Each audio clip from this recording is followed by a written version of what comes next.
केशवं रामं नारायणं कृष्णदामोदरं ओम नमो भगवते वासुदेवाय। ओम नमः शिवाय। धर्म से यमलोक में सुखपूर्वक गति तथा भगवत भक्ति के प्रभाव का वर्णन। मुनियों ने कहा, अहो यमलोक के मार्ग में तो बड़ा भयंकर दुख होता है। साधु श्रेष्ठ, आपने उन दुखों के साथ ही घोर नरकों तथा दक्षिण द्वार का भी वर्णन किया। ब्राह्मण, उस भयानक मार्ग में कष्टों से बचने का कोई उपाय है या नहीं? यदि है तो बताइए, किस उपाय से मनुष्य यमलोक में सुखपूर्वक जा सकते हैं?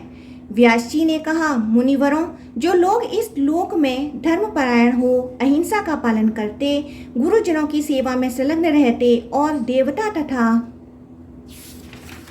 ब्राह्मणों की पूजा करते हैं, वे स्त्री और पुत्रों सहित जिस प्रकार उस मार्ग से यात्रा करते हैं वह बतलाता हूँ।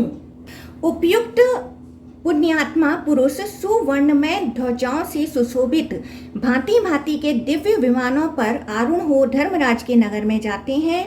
जो ब्राह्मणों को भक्ति पूर्वक नाना प्रकार की वस्तुएं दान में देते हैं, वे उस महान पथ पर सुख से यात्रा करते हैं। जो ब्राह्मणों को ब्राह्मणों में भी विशेषतः रोटियों को अत्यंत भक्ति पूर्वक उत्तम रीति से तैयार किया हुआ अन्न देते हैं, वे सुसज्जित विमानों द्वारा धर्मराज के नगर में जाते हैं। जो सदा सत्य बोलते और बाहर भीतर से शुद्ध रहते हैं, वे भी देवताओं के समान कांतिमान शरीर धारण कर विमानों द्वारा यमराज के भवन में जाते हैं। जो धर्मज्ञ पुरुष जीविका रहित दीन दुर्बल साधुओं को भगवान विष्णु के उद्देश्य से पवित्र गोदान करते हैं, वे मणि जटित दिव्य विमानों द्वारा धर्मराज के लोक में जाते हैं। जो जूता, छाता, सैया, आसन, वस्त्र और आभूषण दान करते हैं, वे दिव्य आभूषणों से अलंकृत हो हाथी, रथ और घोड़ों की सवारी से वहां की यात्रा करते हैं। उनके ऊपर सोने चांदी का छत्र लगा रहता है। जो श्रेष्ठ ब्राह्मणों को विशुद्ध हृदय से भक्ति पूर्वक गुड़ का रस और भात देते हैं, वे सुवर्ण में वाहनों द्वारा यमलोक में जाते हैं। जो ब्राह्मणों को यत्न पूर्वक शुद्ध एवं सुसंस्कृत दूध, दही, घी और गुड़ दान करते हैं, वे चक्रवाक पक्षियों से जुड़े हुए सुवर्ण में विमानों द्वारा यात्रा करते हैं। उस समय गंधर्व गण वाद्यों द्वारा उनकी सेवा करते हैं। जो सुगंधित पुष्प दान करते हैं, वे हंस युक्त विमानों से धर्मराज के नगर को जाते हैं। जो श्रोत्रिय ब्राह्मणों को श्रद्धा पूर्वक तिल, तिलमयी धेनु अथवा घृतमयी धेनु दान करते हैं, वे चंद्रमंडल के समान उज्ज्वल विमानों द्वारा यमराज के भवन में प्रवेश करते हैं। उस समय गंधर्व गण उनका सुयश गाते रहते हैं। इस लोक में जिनके बनवाए हुए कुएं, बावड़ी, तालाब, सरोवर, दीर्घिका, पुष्करणी तथा शीतल जलाशय शोभा पाते हैं, वे दिव्य घंटा नाद से मुखरित सुवर्ण और चंद्रमा के समान कांतिमान विमानों द्वारा यात्रा करते हैं। मार्ग में उन्हें सुख देने के लिए दिव्य पंखे डुलाए जाते हैं। जो लोग समस्त प्राणियों के जीवनभूत जल का दान करते हैं, वे पिपासा से रहित हो दिव्य विमानों पर बैठकर सुखपूर्वक उस महान पथ की यात्रा करते हैं। जिन्होंने ब्राह्मणों को लकड़ी की बनी हुई खड़ाऊ, सवारी, पीड़ा और आसन दान किए हैं, वे उस मार्ग में सुख से जाते हैं। वे विमानों पर बैठकर सोने और मणियों के बने हुए उत्तम पीड़ों पर पैर रखकर यात्रा करते हैं। जो मनुष्य दूसरों के उपकार के लिए फल और पुष्पों से सुशोभित विचित्र उद्यान लगाते हैं, वे वृक्षों की रमणीय एवं शीतल छाया में सुखपूर्वक यात्रा करते हैं। जो लोग सोना, चांदी, मूंगा तथा मोती दान करते हैं, वे सुवर्ण निर्मित उज्ज्वल विमानों पर बैठकर यमलोक में जाते हैं। भूमि दान करने वाले पुरुष संपूर्ण मनोवांछित वस्तुओं से तृप्त हो उदयकालीन सूर्य के समान तेजस्वी विमानों पर बैठकर दैदीप्यमान शरीर से धर्मराज के नगर को जाते हैं। जो ब्राह्मणों के लिए भक्ति पूर्वक उत्तम गंध, अगर, कपूर, पुष्प और धूप का दान करते हैं, वे मनोहर गंध, सुंदर वेश, उत्तम कांति और श्रेष्ठ आभूषणों से विभूषित हो विचित्र विमानों द्वारा धर्मनगर की यात्रा करते हैं। दीपदान करने वाले मनुष्य अग्नि के तुल्य प्रकाशमान होकर सूर्य के समान तेजस्वी विमानों द्वारा दसों दिशाओं को प्रकाशित करते हुए चलते हैं। जो ग्रह अथवा रहने के लिए स्थान देते हैं वे अरुणोदय की सी कांति वाले सुवर्ण मंडित ग्रहों के साथ धर्मराज के नगर में जाते हैं। जलपात्र, कुंडी और कमंडलू दान करने वाले मानव अप्सराओं से पूजित हो महान गजराजों पर बैठकर यात्रा करते हैं। जो ब्राह्मणों को सिर और पैरों में मलने के लिए तेल तथा नहाने और पीने के लिए जल देते हैं, वे घोड़ों पर सवार होकर यमलोक में जाते हैं।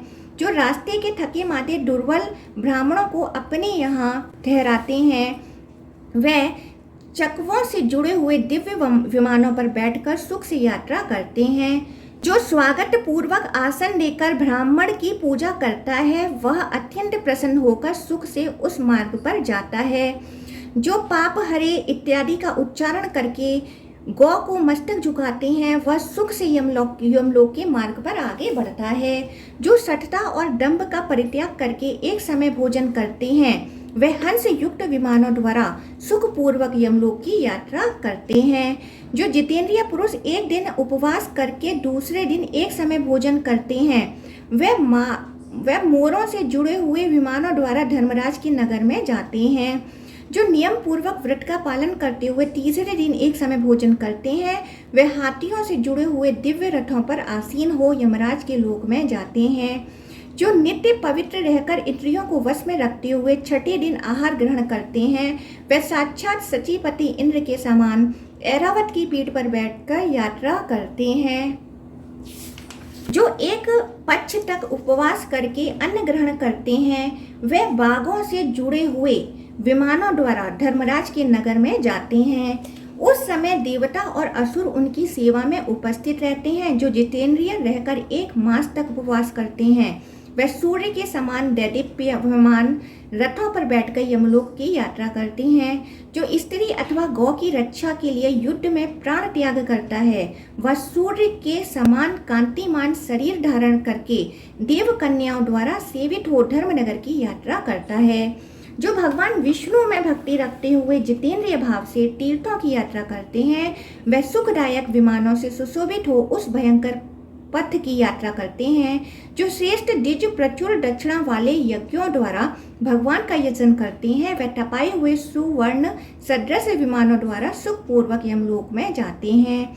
जो दूसरों को पीड़ा नहीं देते और भृत्यों का भरण पोषण करते हैं वे सुवर्ण निर्मित उज्ज्वल विमानों पर बैठकर सुख से यात्रा करते हैं।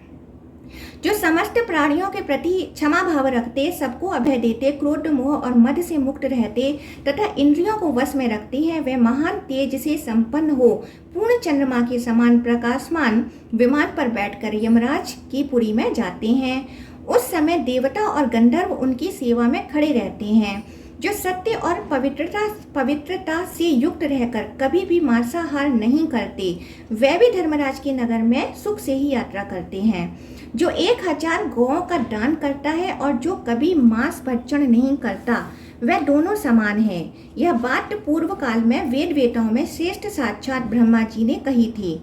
ब्राह्मणों संपूर्ण तीर्थों में स्नान करने से जो पुण्य होता है और समस्त यज्ञों के अनुष्ठान से जिस फल की प्राप्ति होती है वही या उसके समान फल मांस ना खाने से भी प्राप्त होता है। इस प्रकार दान और व्रत में तत्पर रहने वाले धर्मात्मा पुरुष विमानों द्वारा सुखपूर्वक यमलोक में जाते हैं जहाँ सूर्य नंदन यम विराजमान रहते हैं।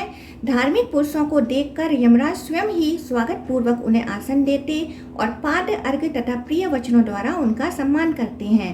वे कहते हैं, पुण्यात्मा पुरुषों आप लोग धन्य हैं, आप अपनी आत्मा का कल्याण करने वाले महात्मा हैं क्योंकि आपने दिव्य सुख के लिए शुभ कर्मों का अनुष्ठान किया है। अब इस विमान पर बैठकर उस अनुपम स्वर्गलोक को जाइए जहाँ समस्त कामनाएं पूर्ण होती हैं। वहाँ महान भोगों का उपभोग करके अंत में पुण्य क्षीण होने पर जो थोड़ा अशुभ कर्म शेष रहेगा उसका फल यहाँ आकर भोगिएगा। धर्मात्मा पुरुष अपने पुण्यों के प्रभाव से धर्मराज को कोमल हृदय वाले अपने पिता तुल्य देखते हैं, इसलिए धर्म का सदा सेवन करना चाहिए। धर्म मोक्ष रूप फल को देने वाला है। धर्म से ही अर्थ काम और मोक्ष की सिद्धि बताई गई है। धर्म ही माता पिता और भ्राता है। धर्म ही अपना रक्षक और सुहृद है। स्वामी सखा पालक तथा धारण पोषण करने वाला धर्म ही है। धर्म से अर्थ, अर्थ से काम और काम से भोग एवं सुख उपलब्ध होते हैं। धर्म से ही ऐश्वर्य, एकाग्रता और उत्तम स्वर्गीय गति प्राप्त होती है। विप्रवरों, धर्म का यदि सेवन किया जाए तो वह मनुष्य की महान भय से रक्षा करता है। इसमें तनिक भी संदेह नहीं कि धर्म से देवत्व और ब्राह्मण तत्व भी प्राप्त हो सकते हैं। जब मनुष्यों के पूर्व संचित पाप नष्ट हो जाते हैं तब उनकी बुद्धि इस लोक में धर्म की ओर लगती है।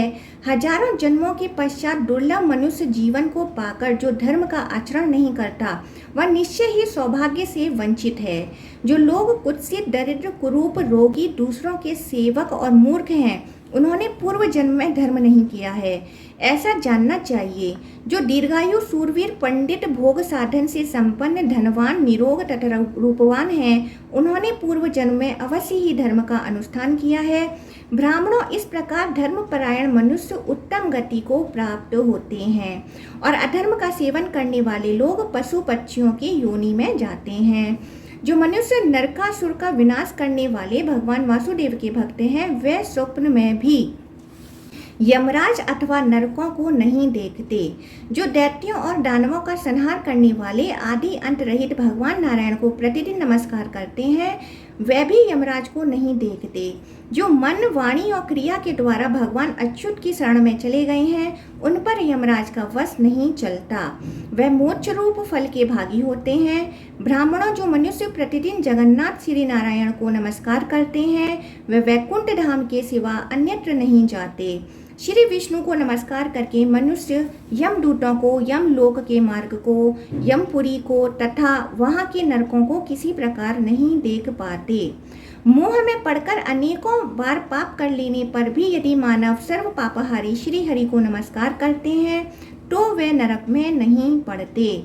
जो लोग सतता से भी सदा भगवान जनार्दन का स्मरण करते हैं, वे भी देह त्याग के पश्चात रोग शोक से रहित श्री विष्णु धाम को प्राप्त होते हैं। अत्यंत क्रोध में आसक्त होकर भी जो कभी श्री हरि के नाम का कीर्तन करता है, वह भी चेदीराज शिशुपाल की भांति संपूर्ण दोषों का क्षय हो जाने से मोक्ष को प्राप्त करता है। ओम नमो भगवते वासुदेवाय।